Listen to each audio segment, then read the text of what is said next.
Now, as you mentioned at the top of the programme, Yeah.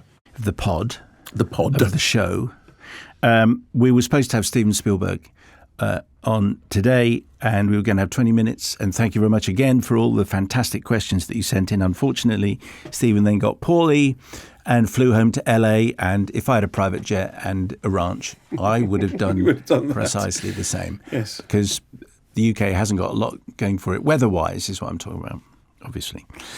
So he disappeared. Hopefully he'll come back on the show very shortly. But anyway, he's unwell. Always welcome. I've got some of the questions here, which I'm going to put to Mark instead. As Mark said, why don't you use your questions on me? But it seems to be sensible to do the review first of all. Okay. So let's talk about the Fabelmans, and then I'll put some of the questions to you. So the Oscar nominations were earlier this week. The Fabelmans is up for 7 Oscars: production design, original screenplay, which is Spielberg and Tony Kushner, supporting actor Judd Hirsch, best actress Michelle Williams, best motion picture, original score for John Williams, and Steven Spielberg for best achievement in directing. And currently looking at it is favoured to win Best Picture. It's had a it's had a very but I thought that there was absolutely no chance that Hilda Gudnadottir wouldn't get nominated Best Score for Women Talking, and she didn't. So obviously everything is an open field, but in America, at least, it's done very, very well with critics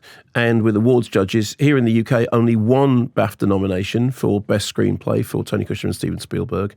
And of course, it hasn't set the box office alight in America. So it's been sort of cited as one of those cases of critics and awards judges love it, audiences not so much, as opposed to Avatar, which, as we just pointed out, has passed 2 billion, although some critics do absolutely love that. So it's been described as Spielberg's most personal film. It is autobiographically inspired. I interviewed Tony Kushner some time ago, and he said that what happened was he'd been talking to Spielberg about this for a long time.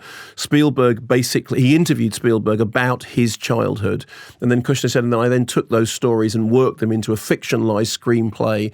And I said, well, how much of what we see in the film is real? How much is invention? He said, what we did was we invented fictional motivations and scenes that would work dramatically, but it was all sort of inspired by the real stories of Spielberg's childhood. So if you've heard Spielberg talking about his childhood, which he has talked about it quite a lot, you'll know, for example, that he had a primal event in his life, which he was taken to see The Greatest Show on Earth, the Cecil B. DeMille film, circus themed, but it features this spectacular train wreck.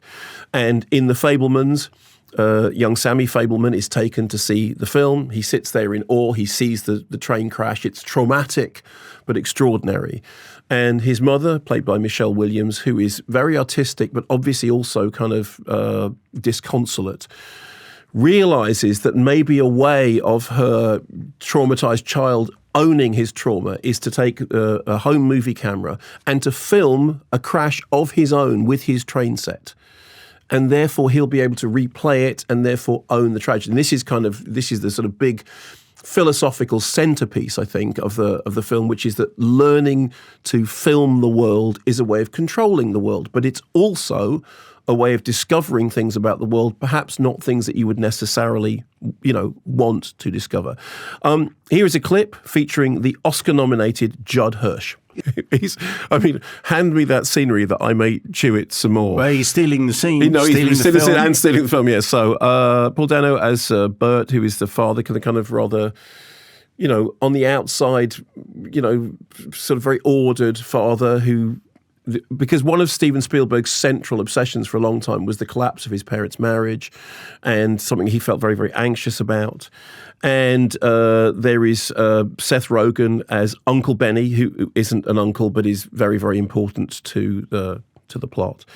And so if you know stuff about Spielberg's childhood, there is a certain pleasure to be had matching up the fictional things. They move from the East Coast to the West Coast. He's later on in school, he's the victim of anti-Semitic bullying, but he also starts to develop this extraordinary ability to make people watch his films, that he discovers how to organize things, how to direct, lovely sort of little things about making gunshots by putting pinpricks in the celluloid. Now, if you are a cineast, if you're a film critic or something like that, of course there's pleasure in this, and I enjoyed the film. It also has an absolutely barnstorming final scene, which I'm not going to spoil, despite the fact that everybody else appears to have done so, which is a shame, because when the final scene turns up, it's lovely to have not known anything about it. But there is a really, really lovely final scene that sends you out of the cinema with a spring in your step. I think the main issue that I have is, if you look at E.T., which up until now was basically described as Steven Spielberg's most autobiographical film. I mean, E.T. is a film about, a space alien being stranded on Earth. And, so obviously it's not factual, but it is allegorical because it's about Elliot, E.T., Elliot, being somebody who is alone and considers himself to be alone and is distraught at the state of the world around them, and finds in this weird interstellar connection, I'll be right here, all that stuff. That is the young Steven Spielberg. And that is a film that can be watched by anybody, everybody gets an emotional response from it. The Fabelmans is much more factual. It's much more down to earth. I think it's also less universal. And it's not a surprise that it hasn't set the box office on fire, because it's a niche. I mean, I don't mean this as necessarily a bad thing, because it is both a strength and a weakness. It is a very expensive home movie. It's a very personal story about a childhood that is, some people have said there was a Rolling Stone thing. It's the film that we've waited 45 years for Steven Spielberg to make. No, it isn't. No, it isn't. It really isn't. It's a very personal reminiscence about childhood and about discovering cinema in the same way that Sam Mendes' Empire of Light. It's a fictional story. He said in that interview that you did with him, he started writing about his mother, and then it turned into a story about a projectionist and Thatcherism and, racism and all those other things. But it started as a personal reminiscence. I think The Fabelmans is lovely. I also think it's incidental. I think it's not a masterpiece. I am surprised by the, Best Picture, Best Director. Partly what it says is that there's just so much goodwill towards Steven Spielberg in the world that people want to reward him for what feels like a personal film. But as a piece of filmmaking, it's fine. And I liked it. I even loved bits of it. But it is a small film it's an appendix to his career. It isn't E.T. You think that's fair? I do think that's fair, and I agree with that. And I am embarrassed to say it took me many weeks before I realised the significance of the title. That's how slow I am. What you mean, as it being a fable? As in being a person telling, it's telling a Fabelman who's a Jewish surname, but he's also telling fables. Yeah.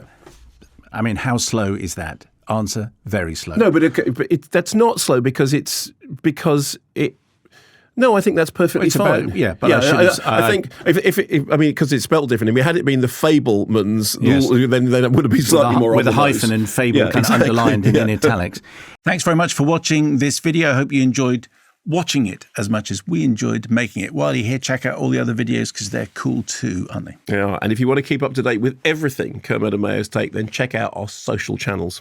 I mean, why wouldn't you? I mean, I would. I have done. Excellent.